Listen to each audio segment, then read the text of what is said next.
ముదిరాజ్ బంధువులకు అందరికీ ప్రార్థన. జై ముదిరాజ్ మీడియా ఈ యొక్క ఛానల్ని అందరూ కూడా సబ్స్క్రైబ్ చేసుకోవాలని మనస్ఫూర్తిగా కోరుకుంటున్నాను. బీసీ రిజర్వేషన్స్ కోసం మాట్లాడుతారు. ఇక్కడ ఉన్నటువంటి ప్రధాన 3 పార్టీలు కూడా బీసీ రిజర్వేషన్ కి సపోర్ట్ ఇస్తున్నాయి. కానీ అది అమలు పరిచే దగ్గర మాత్రం ఏదో ఒక కొరీలు పెడుతున్నారు.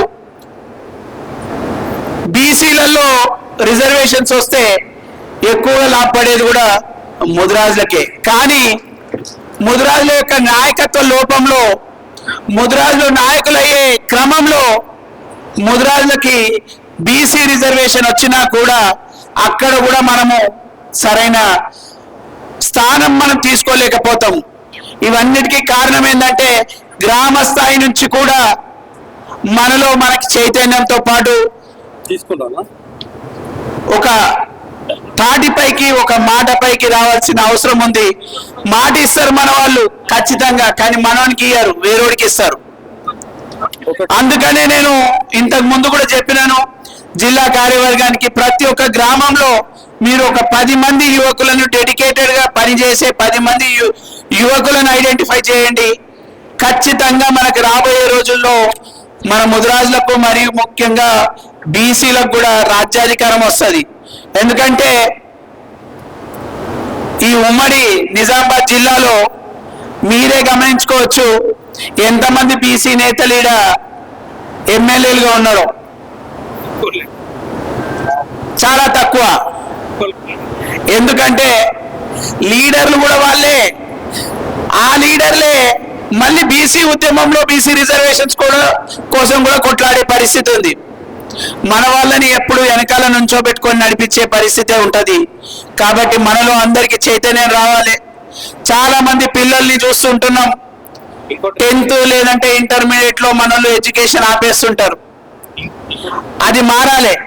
డిగ్రీ వరకు మినిమం చదివించే పరిస్థితి తీసుకురావాలి. ఇక్కడ ఉన్నటువంటి తల్లిదండ్రులను కోరేది ఏంటంటే మనం గనక డిగ్రీ వరకు చదివించుకోగలిగితే విద్యతోటే మనము సమగ్ర అభివృద్ధి సాధించగలుగుతాం. ఈ రోజు బీసీడీ నుంచి బీసీఏ అనే పరిస్థితి ఎందుకు మాట్లాడుతున్నాం అంటే మనం కరెక్ట్ గా మనము వాళ్ళకి ఎడ్యుకేషన్ ఇవ్వలేకపోతున్నాం. కాబట్టి వాళ్ళకి రిజర్వేషన్స్ ఉంటే ఆ మైన్యూట్ పాయింట్స్ తోటి మన వాళ్ళకి అడ్మిషన్స్ రావడం కానివ్వండి, ఉద్యోగాల్లో అవకాశం రావడం కానివ్వండి, ఉద్యోగాల్లో మరి ప్రమోషన్స్ వచ్చే క్రమంలో కూడా రావాలంటే మనకి బీసీఏలో మనం ఉండాల్సిన అవసరం ఉండే. మొన్న జరిగినటువంటి గ్రూప్ 1 మరియు గ్రూప్ 2 ఎగ్జామ్స్ లో ఏదైతే వచ్చినారో 700 మంది చిల్లర మందికి అభ్యర్థులని ఎంపిక చేస్తే అందులో 5 మంది మాత్రమే మన వాళ్ళు ముదిరాజులు గ్రూప్ 1 ఎగ్జామ్స్ లో వాళ్ళు పాస్ అవడం జరిగింది. అది ఎందుకు జరిగింది అని అంటే మళ్ళీ అదే రీజన్, బీసీడీలో ఉండడం వల్లనే మనకు అన్యాయం జరుగుతుంది. ఎకనామికల్లీ బ్యాక్వర్డ్ క్లాసెస్ కి రాని ఈ యొక్క 50% రిజర్వేషన్ ఏదైతే బార్ ఉందో బీసీల కోసం మాట్లాడినప్పుడు మాత్రం ఆ యొక్క రిజర్వేషన్ బార్ మాత్రం గుర్తిస్తుంటాయి. ప్రతి ఒక్కరికి అదే గుర్తు వస్తుంది. కానీ ఎకనామికల్లీ వీకర్ సెక్షన్స్ కి 10%, ఆ 10% ఇస్తే ప్రాబ్లం లేదు. కానీ అందులో కూడా ఎస్సీ ఎస్టీ బీసీలకు కూడా అవకాశం ఇవ్వాలి. ఎందుకంటే ఈ రాష్ట్రంలో 6% మంది అదర్ క్యాస్ట్ వాళ్ళు ఉన్నారు. వాళ్ళకి 10% రిజర్వేషన్స్. మరి 50%, 56% ఉన్నటువంటి బీసీలకి ఎంత రిజర్వేషన్ వస్తుందో ఆ పిల్లల్ని అడిగితే తెలుస్తుంది. పేరుకి 23% అంటున్నారు, కానీ అది 18% కూడా ఇంప్లిమెంట్ అవ్వదు. ఎస్సీ సోదరులకు మరియు ఎస్సీ సోదరులకు మాత్రము రాజ్యాంగంలో పొందుపరిచినటువంటి రిజర్వేషన్స్ ఉన్నాయి.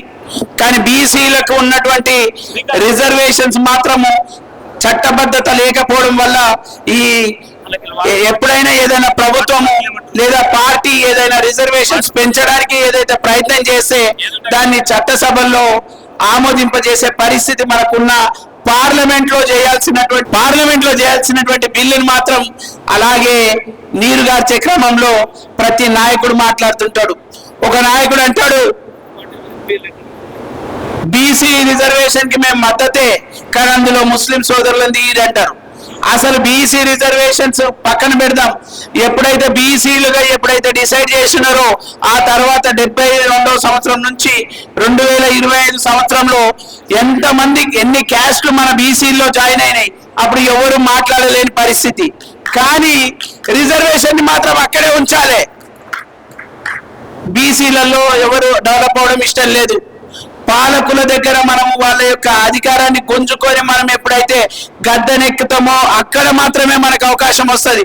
దానికి కావాలంటే ఈ లోకల్ బాడీస్ లో ప్రతి ఒక్కరు కూడా మన బీసీ సోదరులు అంటున్నామంటే మరి ముఖ్యంగా ముదిరాజులకే ఫస్ట్ ప్రిఫరెన్స్ ఉంటుంది. ఎందుకంటే బీసీల్లో అత్యధిక శాతం ఉన్నటువంటి ముదిరాజులకి ఈ యొక్క అవకాశం లభిస్తుంది.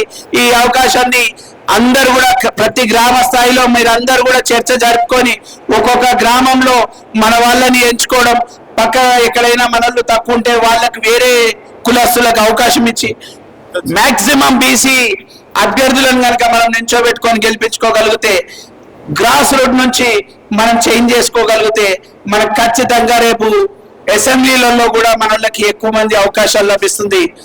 ఈ రోజు గత 4 దఫాలుగా మనం చూస్తే 20, 21, 18 ఈ సంఖ్య దాటట్లేదు.